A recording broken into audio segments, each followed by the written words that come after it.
खासदार बजरंग सोनवणे यांनी तातडीची पत्रकार परिषद बोलावलेली आहे। देशमुखांच्या हत्या प्रकरणामध्ये काही महत्त्वाचं वक्तव्य यावेळेला बजरंग सोनवणे करतात का अशी शक्यता आता वर्तवली जाते।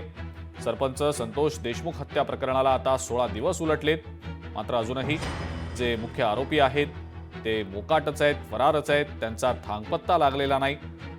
बीडचे खासदार बजरंग सोनवणेंनी तातडीची पत्रकार परिषद बोलावलेली आहे।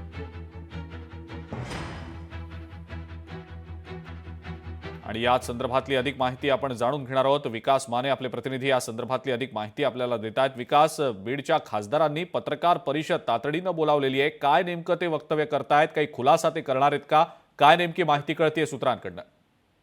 हो, निश्चितच जे आपण पाहू शकतो की सरपंच संतोष देशमुख हत्या प्रकरणाला आज 16 दिवस जे आहेत ते पूर्ण होत आहेत।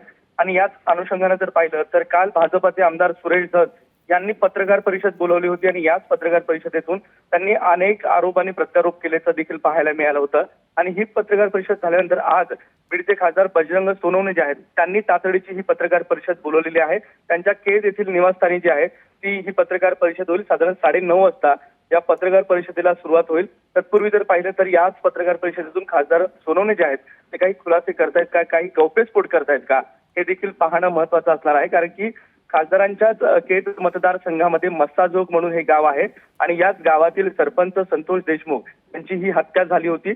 आज या हत्येला 16 दिवस उलटत आहेत आणि याच प्रकरणामध्ये पोलिसांनी 7 आरोपींविरोधात गुन्हा दाखल आहे, परंतु केवळ 4 आरोपी जे आहेत ते या प्रकरणामध्ये अटक करण्यात आलेले आहेत। उर्वरित 3 आरोपी आणि त्याबरोबरच जो मास्टर माइंड असेल, मुख्य सूत्रधार असेल, त्याच्या अटकेच्या मागणीसाठी अनेक आपण पाहिलं असेल की राजकारण होत आहेत, आरोप होत आहेत आणि त्यामुळेच या मुख्य सूत्रधारापर्यंत अटकेची मागणी केली जाते आहे। आता खासदार सोनवणे यांची ही पत्रकार परिषद आपण निश्चितच महत्त्वाची मानू शकतो, कारण की यातून ते काही खुलासे जे आहेत ते करू शकतात आणि काही धागेदोरे मिळतायत का, काही ते पुरावे ठेवतायत का, हे देखील पाहणं महत्त्वाचं असेल। साधारण 9:30 वाजता या पत्रकार परिषदेला सुरुवात होईल। अजिंक्य, ठीक आहे विकास, धन्यवाद सविस्तर माहिती दिली त्याबद्दल।